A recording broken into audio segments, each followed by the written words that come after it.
تیر لگا تھا، اور تیر لگ گیا تو مولا نے فرمایا اپنے اصحاب سے، جب اصحاب نے کہا کہ مولا لائیے اپنا پاؤں دیجئے ہم تیر نکال دیں، فرمایا ابھی نہیں، جب میں نماز پڑھوں۔ جب علی نے پڑھی ہے تو تم کیوں نہیں پڑھتے؟ یہ کہہ کے نہ پڑھوا کہ علی نے پڑھی اور تم بھی پڑھو، کہو علی نے کہا ہے پڑھو۔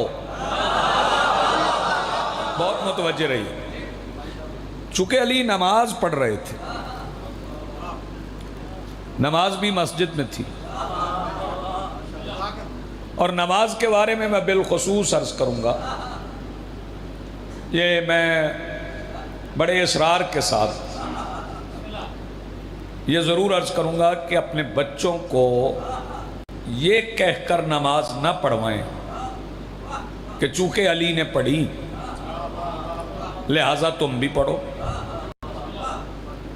غور فرمائیے گا، عموماً یہی فکرہ ہوتا ہے، جب نماز کی تبلیغ ہوتی ہے تو بندے یہی کہتے ہیں جب علی نے پڑھی ہے تو تم کیوں نہیں پڑھتے؟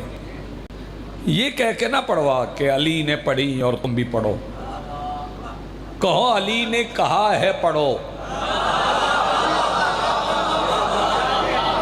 جی آپ سلامت رہیں، بہت شکریہ۔ علی نے کہا ہے پڑھو، علی کے کہنے پہ پڑھو۔ ہاں، یہ نہ کہو کہ علی نے پڑھی تم بھی پڑھو، علی والی تو تم پڑھ نہیں سکتے۔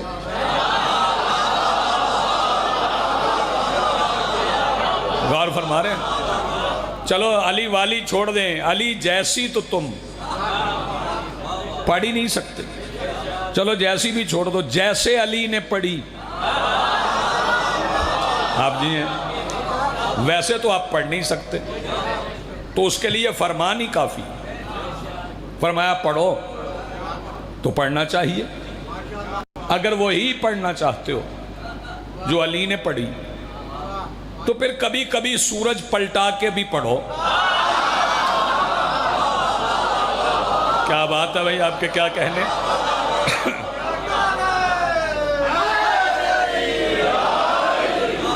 کبھی کبھی سورج پلٹا کے بھی پڑھو، اور علی نے ایک بار سورج نہیں پلٹایا، میرے مولا علی نے ایک بار سورج نہیں پلٹایا، دمت تو ثاقبہ جا کے دیکھ لیجئے گا، کم سے کم 7 بار علی نے سورج پلٹایا۔ اب یہاں پڑھے لکھے نوجوان بیٹھے ہیں جو سائنس پڑھتے ہیں، وہ معترض ہو جائیں گے میاں سورج کب پلٹتا؟ سورج تو ستارہ ہے، ستارہ تو حرکت ہی نہیں کرتا، سیارے حرکت کرتے، متوجہ رہیے گا۔ ہاں، ستارہ تو متحرک ہی نہیں ہوتا، سیارہ متحرک ہوتا ہے، زمین گردش کرتی ہے، سورج تو نہیں پلٹتا۔ تو میں دلیل اتنی وزنی عرض کر جاؤں گا، آپ کل تک داد دیتے رہیں، اس فکرے کا بدل نہیں ہو سکتا۔ میں مان لیتا ہوں، اور ماننا بھی چاہیے، جب سائنس کہہ رہی ہے کہ ستارہ حرکت نہیں کرتا تو سورج تو ستارہ ہے، پھر ستارے کو علی نے کیسے پلٹا لیا؟ تو دنیا یاد رکھے، اگر سے ستارہ جامد ہے، ستارہ متحرک نہیں، ستارہ حرکت نہیں کرتا، ستارہ ایک جگہ سے دوسری جگہ نہیں جاتا، زمین گردش میں ہے، تو اس کے کہنے پہ ستارہ حرکت کر سکتا ہے، جس کی دہلیز پر ستارہ کبھی کبھی اتر آتا ہے۔ جی آپ سلامت رہیں، آپ کی زندگی ہو۔ جی بسم اللہ۔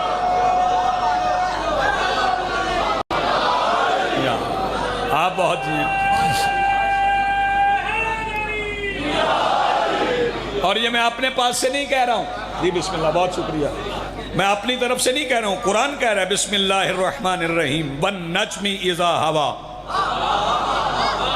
وَالنَّجْمِ إِذَا هَوَى۔ پڑھے لکھے حضرات اگر کہیں تو میں 2 مصرے بھی پڑھ دوں، اگر آپ اس معیار پہ مصرے سنیں، ان کی چوکھٹ پہ جو اتارا ہے، مصرع پڑھنے کے بعد میں چپ بندے کے چہرے کی زیارت کروں گا، ان کی چوکھٹ پہ جو اتارا ہے اس ستارے کا کیا ستارہ ہے؟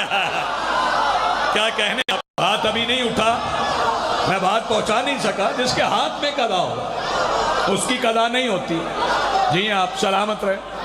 تو آپ کا تو بھائی توجہ بھائی، آپ تو کہتے ہیں ہماری نمازیں تو قضا ہوتی.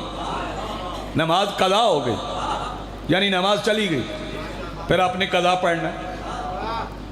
توجہ فرمائیے گا، پھر آپ نے قضا ہی پڑھنا ہے نا. بندے کہتے ہیں جی قضا ہو گئی تو قضا پڑھیں گے. تو یہ جان بوجھ کے قضا کرنا بھی یہ بھی ایک جرم ہے کہ انتظار میں رہتا. اور میں مولا کا ایک فرمان یہاں سنا دوں، آپ نے ایسے ہی کھلے ہوئے چہروں سے سننا ہے. میرے مولا فرماتے ہیں کہ منافق کی یہ نشانی ہے کہ جب اکیلا ہو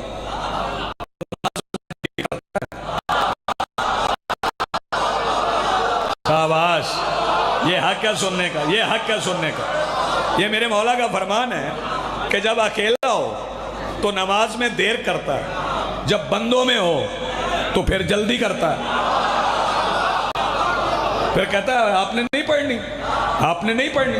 وہ جو علی جیسی پڑھنا چاہتے ہیں وہ مجھے علی جیسی پڑھ کے تو دکھائیں. جیسے علی نے پڑھی ویسے پڑھ کے تو دکھاؤ. تو اگر علی جیسی پڑھنا چاہتے ہو تو میں آپ کو ایک موقع کی طرف لیے چلتا ہوں. ایڑی میں لگا تھا. کہاں لگا تھا؟ ایڑی میں تیر لگا تھا. اور تیر لگ گیا تو مولا نے فرمایا اپنے اصحاب سے، جب اصحاب نے کہا کہ مولا لائیے اپنا پاؤں دیجئے ہم تیر نکال دیں. فرمایا ابھی نہیں، جب میں نماز پڑھوں تب نکال لینا. توجہ فرمائیے گا. میں حیران ہوں اس بات پہ کہ کچھ بندوں نے اسے نماز کی اہمیت کے لیے استعمال کیا اور کہا کہ مولا نے فرمایا جب میں نماز پڑھوں گا تو میں اللہ سے ایسے ہم کلام ہو جاؤں گا، مجھے پتہ ہی نہیں چلے گا کہ تیر نکل گیا. وہ جو نماز پڑھتے ہوئے رزق بانٹتا ہے، شاباش شاباش. جسے نہیں دیتا وہ ہاتھ نیچے رکھے، جسے علی رزق دیتا ہے وہ ہاتھ اٹھائے. میں جب نماز پڑھوں گا تو وہ تیر نکال لینا، مجھے پتہ نہیں چلے گا.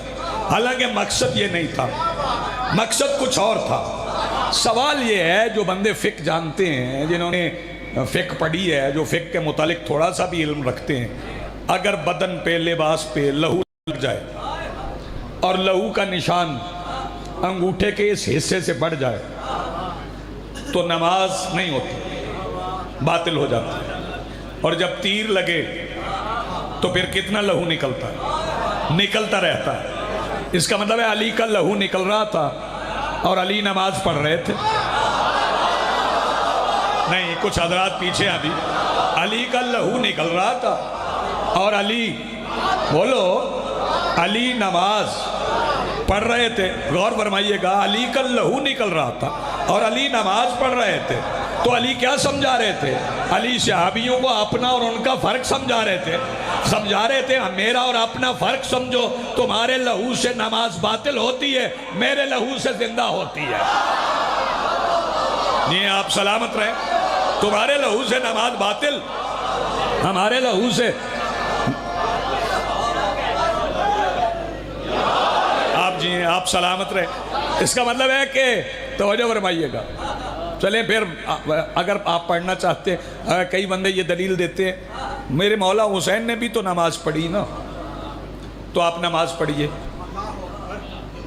تو ویسی بھی نہیں آپ پڑھ سکتے،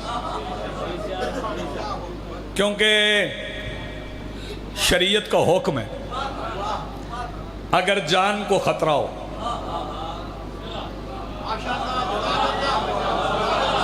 اگر جان کو خطرہ ہو تو نماز مؤخر کر دو، بعد میں پڑھ لینا. یعنی جان کو خطرہ ہو تو نماز چھوڑ دو، بعد میں پڑھنا. توجہ، حسین تو زیر خنجر پڑھنے. نہیں، آپ نے توجہ نہیں فرمائی.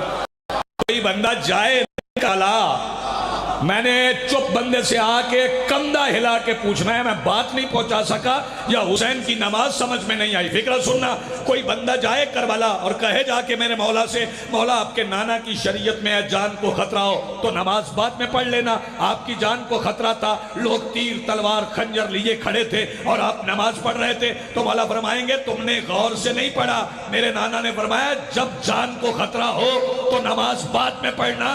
کربلا میں خطرہ جان کو نہیں تھا، نماز کو تھا۔ آپ جیئے سلامت رہیں، آپ جیئے۔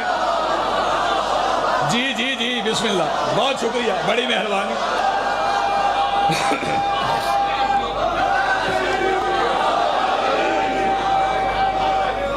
جی بسم اللہ، جی بسم اللہ۔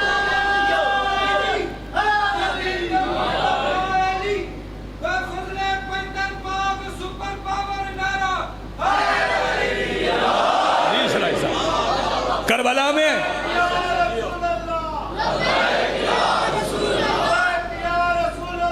لبیک یا رسول اللہ، لبیک یا رسول اللہ، لبیک یا رسول اللہ، لبیک یا رسول اللہ، لبیک یا رسول اللہ۔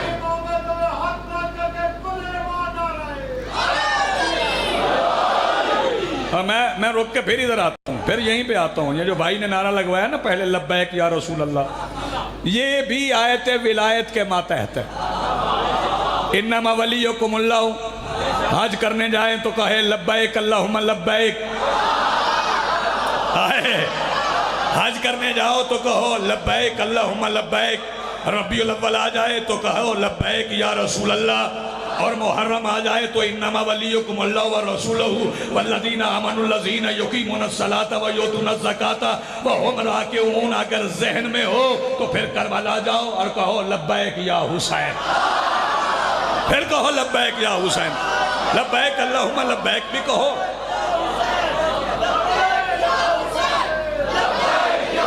سارے بولو لبیک یا حسین۔